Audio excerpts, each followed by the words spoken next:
এ পর্বে আমরা স্কুল পর্যায়ের 17তম শিক্ষক নিবন্ধনের ইংরেজি অংশ নিয়ে আলোচনা করব। তো দেখো, প্রথম প্রশ্নে বলা আছে কি, if I had tried again. এরপর হচ্ছে আমাদের একটা ক্লজ দিয়েছে, পূর্ণ করতে হবে বাক্যটা। তো দেখো, এখানে ইফ প্লাস এখানে হ্যাড আছে, তারপরে ভিতরে আছে, তার মানে কি এটা থার্ড কন্ডিশনাল সেন্টেন্স। আর থার্ড কন্ডিশনাল সেন্টেন্সে ইফ ক্লজ যুক্ত সেন্টেন্সটি যদি থার্ড কন্ডিশনাল হয়, তাহলে অপর ক্লাসে হয় উড হ্যাভ প্লাস ভিতরে হবে, নাহলে কুড হ্যাভ প্লাস ভিতরে হবে, আর নাহলে মাইট হ্যাভ প্লাস ভিতরে হবে। তো দেখো, খ নম্বর অপশনে কুড হ্যাভ প্লাস ভিতরে দেওয়া আছে। তাহলে আমাদের 26-এ অ্যান্সার করতে হবে খ।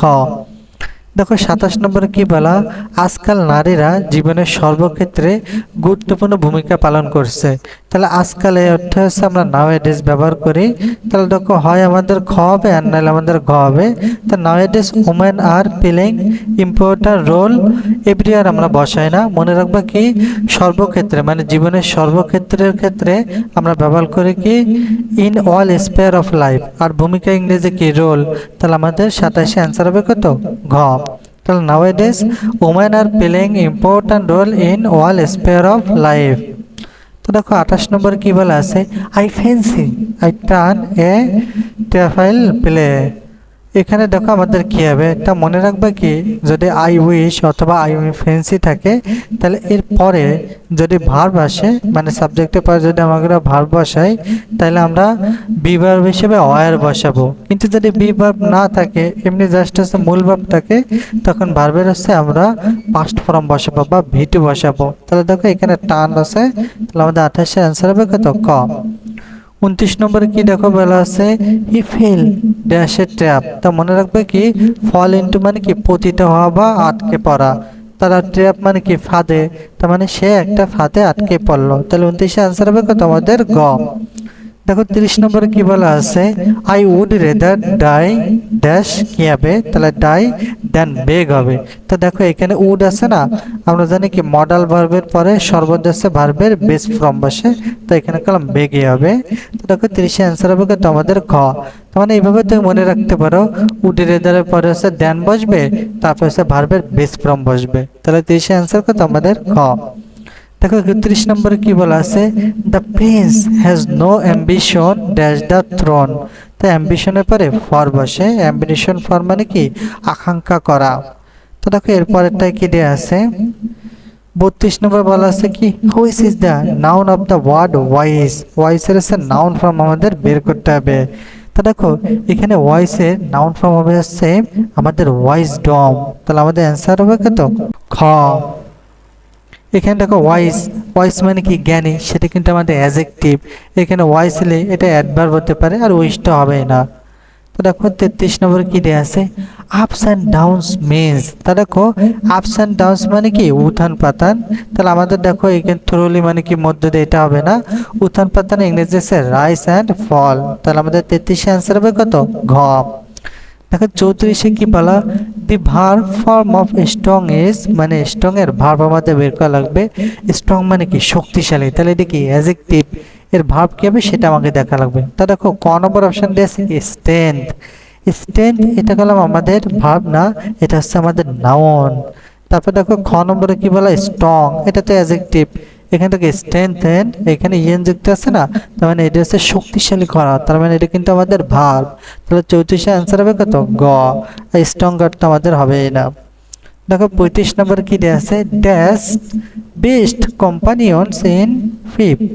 ঠিক আছে, এখানে আমাদের কি হবে, এখানে হবে কি ফিফ না লাইফ হবে। তা দেখো এখানে আমরা মনে রাখবো কি বুক আর মেন্স, এখানে MENS হবে। এই মেন্স মানে কি মানুষেরা, এই মেন্স কলম আমাদের হবে না, ম্যানসও হবে না, আমাদের মানুষেরা বোঝাতে ম্যানের পরে আমরা অ্যাপোস্ট্রফি দিয়ে তারপরে আমরা এস দিই। তাহলে এখানে কি হবে, books are men's best companions in life. তাহলে 35-এ অ্যান্সার হবে কত আমাদের ক। দেখো 36-এ কি বলা, তিনি সৎলোক ছিলেন, তাই না, এটা করলাম আমাদের একটা ট্যাগ করছেন।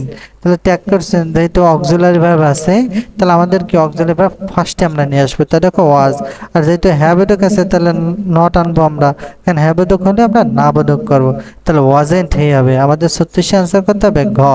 কেন ক নম্বর হলো না, দেখো ওয়াজ আনিছে কিন্তু এখানে নট আনে নেই, এখানে ওয়াজ আছে ভাই, ডিড আনার তো কোনো দরকার নেই। যদি আমার অক্সিলারি ভার্ব না থাকে দেন আমরা তখন হচ্ছে ডু ডাজ ডিড আনবো, এখানে তো আছে। আর এখানে তো কোনো কিছুই দেয়া নেই। তো দেখো 37-এ কি বলা আছে, the synonym of incredible is, the incredible মানে হচ্ছে অবিশ্বাস্য, আর আনবিলিভেবল মানেও কি অবিশ্বাস্য। আনথিঙ্কেবল হবে না, আনথিঙ্কেবল মানে কি অচিন্তনীয়, আনথিঙ্কেবল মানে কি চিন্তনীয়, আনলাইকলি মানে কি অনুপযোগী বা অসম্ভব, আর আনথিঙ্কিং তো হবেই না।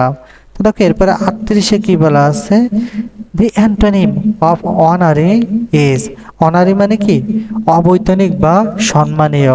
তা দেখো যেহেতু এটা অবৈতনিক, তাহলে আমাদের অ্যান্টোনিম কি হবে, বৈতনিক, সেটা হবে স্যালারি। তাহলে 38-এ অ্যান্সার হবে কত আমাদের গ। অফিসিয়াল তো হবে না, অফিসিয়াল মানে কি আনুষ্ঠানিক বা প্রাতিষ্ঠানিক, অনারেবল মানে কি সম্মানীয়, সেটা তো মনে করো অনারের মোটামুটি একটা আছে সিনোনিম। তারপর দেখো স্যালারিড মানে কি অবৈতনিক, আর লিটারারি মানে কি সাহিত্য বিষয়ক। তাহলে 38-এ অ্যান্সার হবে আমাদের গ। তা দেখো 39-এ কি বলা আছে, to end in smoke means, তা দেখো ইন স্মোক এটির অর্থ হচ্ছে ব্যর্থতায় পর্যবেসিত হওয়া বা কোনো ফল না পাওয়া। যেরকম আমরা যদি স্মোকিং করি তাহলে আসলে কি আমাদের ক্ষুধা মেটে, ক্ষুধা কিন্তু মেটে না, তাহলে আমরা কি ফল পাই না, তার মানে কি ব্যর্থতায় পর্যবেসিত হওয়া। তাহলে আমাদের 39-এ অ্যান্সার হবে কত গ। To come to nothing, to come to nothing মানেও কি কোনো ফল না পাওয়া অথবা ব্যর্থতায় পর্যবেসিত হওয়া। দেখো 40 নম্বরে কি বলা আছে, কালাম ইজ অ্যাজ স্ট্রং অ্যাজ সালাম, তাহলে এটাকে আমাদের কম্পারেটিভ করা লাগবে। তাই এখানে দেখো দুইটা সাবজেক্ট দিয়ে আছে না, তাহলে আমরা দ্বিতীয় সাবজেক্টটা ফার্স্টে আমরা নিয়ে আসবো। তো আমরা সালাম নিয়ে আসলাম, তারপর অক্সিলারি ভার্ব নিয়ে আসলাম সালাম ইজ, তারপর যেটা হ্যাঁ বোধক তাহলে এখানে আমরা না বোধক করবো। তাহলে সালাম ইজ নট, স্ট্রং এর আমরা হচ্ছে কম্পারেটিভ ফর্ম বসাবো স্ট্রঙ্গার, তারপর আমরা দেন আনবো, তারপর হচ্ছে আমরা প্রথম সাবজেক্ট বসিয়ে দেবো। তাহলে 40-এ অ্যান্সার হবে কত আমাদের ক। দেখো 41-এ কি বলা আছে, দি সিনোনিম অফ প্রুডেন্ট ইজ, তাহলে এখানে প্রুডেন্টের সিনোনিম বের করা লাগবে। তো প্রুডেন্ট মানে কি, প্রুডেন্ট মানে হলো দক্ষ, বিচক্ষণ বা দূরদর্শী। তা দেখো আনওয়াইজ, আনওয়াইজ মানে কি বোকা। ইনসাইটফুল, ইনসাইটফুল মানে সূক্ষ্ম বা দৃষ্টিসম্পন্ন বা দূরদর্শী। তা দেখো the synonym of prudent is insightful. Injudicious হবে না, কারণ এটা মানে কি অবিচক্ষণ। তারপর ইম্পলিট মানে কি অভদ্র, এটা তো আমাদের হবে না। 42 নম্বরে কি দেওয়া আছে দেখো, without working hard you can not succeed, তাহলে যেহেতু কম্পাউন্ড তাহলে এন্ড বা টর হবে, কিন্তু এখানে দেখো উইথাউট প্লাস ভার্বের সাথে আইএনজি না, তাই আমাদের হচ্ছে ওয়ার হবে। তাহলে দেখো এখানে উইথাউট ওয়ার্কিং হার্ড কোন অপশন আমাদের ওয়ার আছে, আমাদের একটা মাত্র অপশন ওয়ার আছে, এটা হচ্ছে আমাদের অ্যান্সার। তাহলে 42 অ্যান্সার কি আমাদের খ। Overflooding is one of the worst problem in our country, এক্ষেত্রে আমাদের পজিটিভ করতে হবে। তো দেখো এখানে ওয়ান অফ দ্য আছে না, তাই পজিটিভ করতে গেলে আমরা ফার্স্টে এসে ভেরিফিউ নিয়ে আসবো। তো একটা মাত্র অপশনে ভেরিফিউ আছে, বাকিগুলো আমাদের চেক না করলে হবে। যদি ডি থাকে তখন আমরা নো আদার আনবো, আর যদি ওয়ান অফ দ্য থাকে তখন আমরা ভেরিফিউ আনবো। দেখো 44 নম্বরে কি দিয়ে আছে, what can not be cured must be endure. এখানে দেখো এই যে কিওর্ড, এই কিওর্ড শব্দের অর্থটা কি, কিওর শব্দটা হচ্ছে কি নিরাময় করা বা সমাধান করা, আর বি এন্ডিওর মানে কি সহ্য করা বা মেনে না। What can not be cure must be endure, এই পুরোটুক অর্থ আছে যে সমস্যার সমাধান করা সম্ভব নয় তার ধৈর্য সহকারে মেনে নিতে হবে। তো দেখো এটার কি আমাদের অ্যাক্টিভ করা লাগবে। কিন্তু এ বাক্যে কোনো সাবজেক্ট না থাকায়, আর প্যাসিভ বাক্যের ক্ষেত্রে যদি সাবজেক্ট না থাকে, অ্যাক্টিভ করার সময় আমরা সাবজেক্ট ধরে নিব। তো দেখো আমরা অর্থ অনুসারে ওই সাবজেক্টকে ধরে নিচ্ছি। তাহলে দেখো আর যেহেতু এখানে প্যাসিভ থেকে আমাদের অ্যাক্টিভ করতে হবে, তো আমরা শেষ অংশটুকে জাস্ট আমরা আগে নিয়ে আসবো। তো এখানে মাস্ট বি ইনডোর না, এর আগে জাস্ট আমরা হচ্ছে ওই সাবজেক্টটা বসাই দেবো, তারপর আমরা মাস্ট নিয়ে আসবো। এখানে বি প্লাস ভি3 আছে, যেহেতু বি প্লাস ভি3 উঠিয়ে দিয়ে জাস্ট আমরা বেস ফর্মটা বসাবো। তাহলে উই মাস্ট এন্ডিওর, তাহলে প্রথম থেকে শুরু করে বাকি অংশ এরপর লিখবো, কিন্তু যদি বি প্লাস ভি3 থাকে জাস্ট আমরা সেটা উঠিয়ে দেবো। তো দেখো হোয়াট ক্যান নট কিওর হবে আমাকে। তাহলে সে কি দিয়ে আছে, let us love our country, একে হচ্ছে সিম্পল করা লাগবে। তা দেখো এটা কি ইম্পারেটিভ সেন্টেন্স না, আর ইম্পারেটিভ সেন্টেন্স যুক্ত কোন একটা সেন্টেন্সকে সিম্পল করার নিয়ম হচ্ছে প্রথমে তুমি সাবজেক্ট নিয়ে আসবা, তারপরে শুড নিয়ে আসবা, তারপর ভার্বের বেস ফর্ম বসিয়ে দিয়ে বাকি অংশ লিখে দিবা। তা দেখো আমরা প্রথমে সাবজেক্ট নিয়ে আসি, এখানে আস না, আসের সাবজেক্টিভ ফর্ম কি ওই, তাহলে আমরা ওই আনলাম। তারপর আমাদের কি হবে শুড, তাহলে উই শুড, তারপর হচ্ছে ভার্বের বেস ফর্ম লাভের বেস ফর্ম লাভ, তারপর হচ্ছে বাকি অংশ বা অবজেক্ট হচ্ছে আওয়ার কান্ট্রি। তাহলে 45 অ্যান্সার কত আমাদের খ। দেখো 46-এ কি বলা আছে, noun form of the word comfortable is. এখন কমফোর্টেবলের নাউন বের করা লাগবে। তা দেখো এই যে কমফোর্টেবল আছে না, এটা কলম অ্যাডজেক্টিভ, এটা বাংলা হচ্ছে আরামদায়ক বা স্বস্তিদায়ক। এই নাউন হবে কি কমফোর্ট। এটা হচ্ছে খ নম্বর আমাদের অ্যান্সার হবে, কারণ কমফোর্ট মানে কি আরাম বা স্বস্তি, আর কমফোর্টেবলি কি এটা হচ্ছে আরামদায়ক ভাবে, তাহলে এটা হচ্ছে কি অ্যাডভার্ব। দেখো তারপরে আমাদের 47 নম্বর কি দেয়া আছে, I look forward to receive a letter from you. তা আমরা জানি কি look forward to, with a view to, তারপর অ্যাডিক্টিভ টু, এগুলো নিয়ে পরে হচ্ছে ভার্বের সাথে জাস্ট চোখ বন্ধ করে আইনজি দিয়ে দেবা। তাহলে আমাদের 47-এর অ্যান্সার হবে আমাদের ক। 48-এ দেখো কি বলা আছে, হি সো ডাল দ্যাট, ডাল মানে কি অলস বা নির্বোধ, ডাল মানে নির্বোধটা হচ্ছে বেশি উপযুক্ত। তাহলে যে কারণ সো ডট ডট দ্যাট আছে, তাহলে he can not understand anything, সে কোনো কিছুই বুঝতে পারে না। তাহলে 48-এর অ্যান্সার হবে কিন্তু আমাদের গ। আর একটা জিনিস মনে রাখবা, এখানে কি দ্যাট আছে না, এই দ্যাট ক্লজটির আগে যেহেতু প্রেজেন্ট টেন্স আছে, এর পরের ক্লজটাও কি প্রেজেন্ট টেন্সে হবে।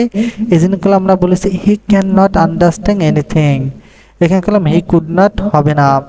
আর এখানে যেহেতু ডাল, সে নির্বোধ, তাহলে সে কি পারবে না, এরকম কোন একটা জিনিস হবে। তো শুধুমাত্র ক্যান হবে না, আমাদের হবে কি ক্যান নট, আর কুড নটটা এমনিতে আমাদের হবে না। 49-এ কি বলা আছে তাই দেখো, I have left the room but he dash the room. দেখো এন্টারেড এখানে দেয়া আছে, কি হবে এখানে এন্টার্স হবে না এন্টারেড হবে না হ্যাজ এন্টারেড হবে না ইজ এন্টারিং হবে। তো দেখো এখানে আমাদের বাট আছে না, এই বাটের আগে দেখো কি দেয়া আছে, বাটের আগে আমাদের কলম প্রেজেন্ট পারফেক্ট টেন্স দেয়া আছে, এই হ্যাভ প্লাস ভি3। তাহলে এই যে লিভ থেকে কলম লিভড আসছে, তাহলে হ্যাভ প্লাস ভি3, তাহলে পরে ক্লাস হবে কি আমাদের প্রেজেন্ট পারফেক্ট টেন্স। তাহলে এখানে কি হবে, হি হ্যাজ এন্টার্ড। এখানে হি যেহেতু singular number, third person singular number, সেজন্য আমাদের হ্যাজ এন্টার্ড আছে। এখানে যদি হ্যাভ এন্টার্ড থাকতো তাহলে কলম আমাদের হতো না। দেখো 50 নম্বর কি বলা আছে, the man is dash his sons fall. তো মনে রাখবা কি ব্লাইন্ড অফ মানে হচ্ছে অন্ধ হওয়া, কিন্তু ব্লাইন্ড টু মানে কি অন্ধের ভাব নেওয়া। কিরকম অন্ধের ভাব নেওয়া, দেখেও না দেখার ভান করা বা কোনো বিষয়ে অজ্ঞতা। তাহলে দি man is blind to his son's fault, মানে লোকটি তার যে পুত্র আছে, পুত্রর ফল্ট মানে কি অপরাধ, বা ফল্ট মানে হচ্ছে দোষ, এই দোষ নিয়ে হচ্ছে সে হচ্ছে অন্ধর ভাব নেয়। ঠিক আছে, এই জন্য আমাদের 50-এ অ্যান্সার হবে কত, ক।